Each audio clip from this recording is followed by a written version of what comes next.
मंडलायुक्त मुरादाबाद श्री आंजनेय कुमार सिंह के निर्देश में मुरादाबाद में पहली बार साहित्य महोत्सव का आयोजन किया जा रहा है।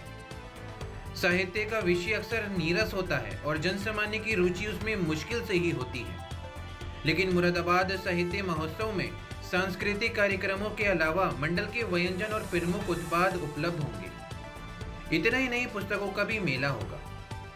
इन सब के चलते आम जनता का आकर्षण तो बनेगा ही, साथ ही ये आयोजन मुरादाबाद के इतिहास में भी दर्ज होगा। इस कार्यक्रम के सर्वे सर्वा मंडलायुक्त श्री आंजनेय कुमार सिंह क्या कहते हैं, सुनिए। मुरादाबाद में पहली बार साहित्य महोत्सव का आयोजन किया जा रहा है।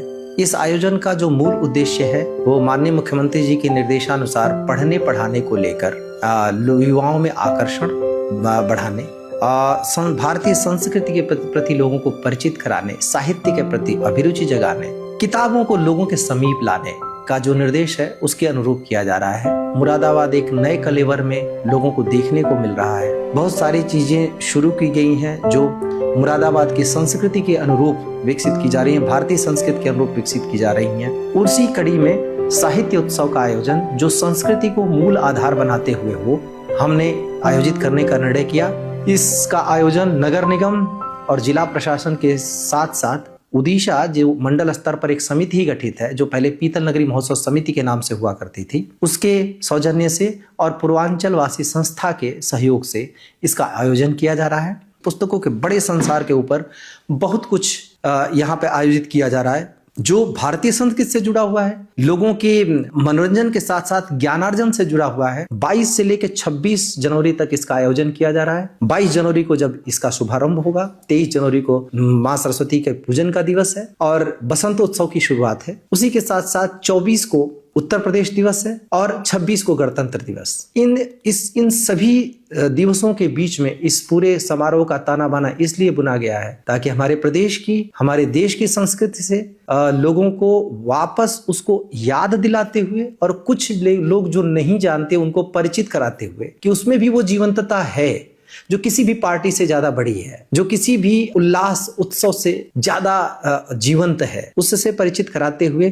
पुस्तकों की दुनिया में ले जाने का एक संकल्पना की गई है। इस आयोजन में जहां लोगों को 60 से अधिक प्रकाशकों की पुस्तकें देखने को मिलेंगी, खरीदने को मिलेंगी, वहीं पर बहुत सारे हस्तशिल्पियों के, पूरे प्रदेश के हस्तशिल्पियों के उत्पाद देखने, खरीदने को मिलेंगे। पर उससे भी महत्वपूर्ण ये है कि जहां इस समारोह स्थल एक बहुत बड़ा सा समारोह स्थल है जिसके अंदर लोगों को प्रवेश करते ही शहनाई से लेकर तबला, ढोलक, संतूर, वीणा, सभी तरह के वाद्य यंत्र, खास तौर से तबला और ढोलक अमरोहा में बनते हैं और वायलिन रामपुर में। इन सभी वाद्य यंत्रों के उसकी सुरलहरियां सुनने को मिलेंगी, देखने को मिलेंगी। मां सरस्वती के पूजन में सम्मिलित होने का अवसर मिलेगा और साथ ही यहाँ पर 4 स्टेज बनाए गए हैं। प्रत्येक स्टेज पर अलग अलग तरीके की गतिविधियां देखने को मिलेंगी, जहां बच्चों के लिए यहाँ वर्कशॉप है, लोगों को सिखाने की, उनको नए तरीके के वातावरण में ढालने का प्रयास है। वहीं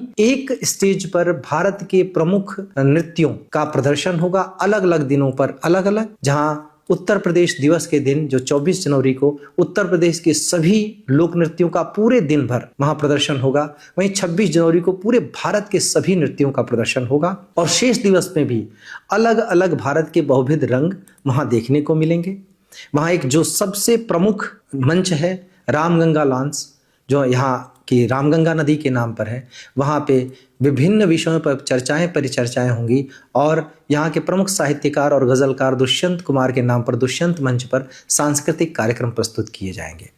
इस पूरे कार्यक्रम में जहाँ हमने संस्कृति को आधार बनाया, वहीं पर मुरादाबाद की विशेषताओं को भी सम्मिलित किया है। फिदा हुसैन नरसी जो मुरादाबाद के थे और बरेली के पंडित राधे श्याम कथावाचक, जिन्होंने कभी एक बहुत महत्वपूर्ण भूमिका निभाई थी पारसी थिएटर में, उस पारसी थिएटर का मंचन जहां लोगों को देखने को मिलेगा, जो शायद मुरादाबाद में बहुत दिनों बाद पहली बार होगा, सालों बाद। तो वहीं पर लोगों को डाकू सुल्ताना की नौटंकी भी देखने को मिलेगी। वो डाकू सुल्ताना जो नजीबाबाद का था और जिसने इस पूरे इलाके में कभी अपना वर्चस्व कायम किया था, उस डाकू सुल्ताना की नौटंकी जो कभी बहुत प्रसिद्ध हुआ करती थी, उसका लंबे समय बाद यहाँ मंचन होगा। पूरी उत्तर प्रदेश की विदेशिया जो भिखारी ठाकुर की कृति है, उसके नाटक का मंचन होगा। यहाँ एक प्रसिद्ध जो कला है दास्तान गोई का प्रदर्शन होगा। बहुत सारे लोग शायद पहली बार दास्तान गोई सुनेंगे, जो कि जीवंत कर देती है किसी भी चित्रण को। साथ ही यहाँ की कव्वाली का भी प्रदर्शन होगा। इन सब के साथ साथ मुरादाबाद की रामलीला, जो अपने आप में खास है, जो सभी रामलीलाओं से अलग है, उसका भी मंचन होगा। इन सारी प्रस्तुतियों के साथ साथ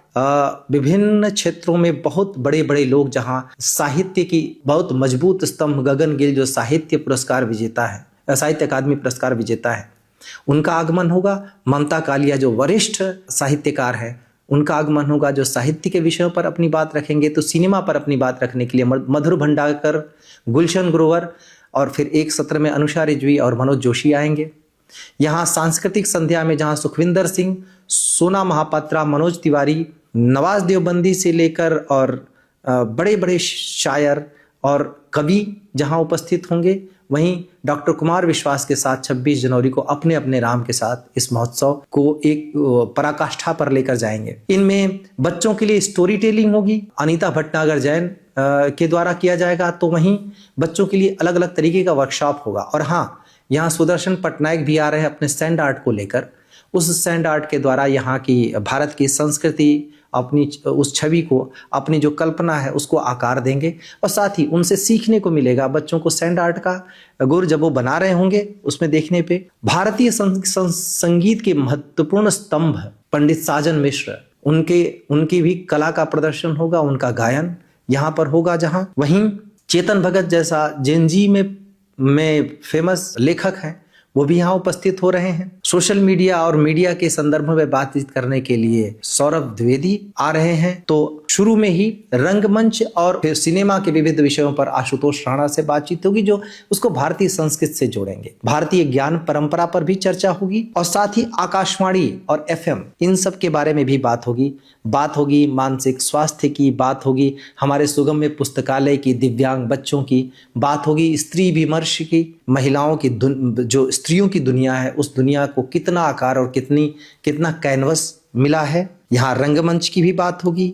यहाँ पर विविध स्वरूप होंगे। उन सब के साथ साथ बच्चों के लिए खासतौर पे गेम जोन होगा।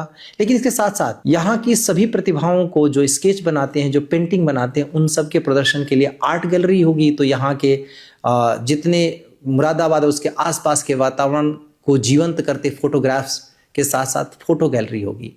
यहाँ बहुत सारे लोग अपनी कला को दिखाते नजर आएंगे आर्टिफैक्ट्स के थ्रू। एक तरीके से समग्रता में यहाँ भारतीय संस्कृति जीवंत होगी। यहाँ वैदिक विलेज होगा, जहाँ लोगों को बैलगाड़ी भी देखने को मिलेगी, जहाँ पुरानी चीजें जितनी भी हैं उन सब से लोगों को जोड़ा जाएगा। हॉट एयर बलून का आनंद लेने का भी अवसर मिलेगा। मुझे पूरा विश्वास है कि हम ये जो आयोजन कर रहे हैं उसमें भारतीय संस्कृति के बहुविध स्वरूपों से लोगों को जोड़ने के साथ साथ हम किताबों की दुनिया में जो उनको लेकर जाना चाहते हैं, पुस्तकों के संसार में लेके जाना चाहते हैं, वहाँ लेके जाएंगे। जो लोग यहाँ पे आएंगे वो चाहे किसी भी भाषा के हो, न तो यहाँ पर आने वाला प्रकाशक निराश होगा और न यहाँ पे जो पाठक है वो निराश होगा। इन दोनों के लिए ये मधुर स्मृति लंबे समय तक संजो के रखने वाली होगी। इसका हम पूरा प्रयास कर रहे हैं। इस पहचान का हिस्सा बनिए, इस आयोजन का हिस्सा बनिए, पुस्तकों की दुनिया में विचरण करिए, भारतीय संस्कृति की दुनिया में विचरण करिए। और मुझे पूरा विश्वास है कि जब इस आयोजन में आप 22 से 26 जनवरी के बीच आएंगे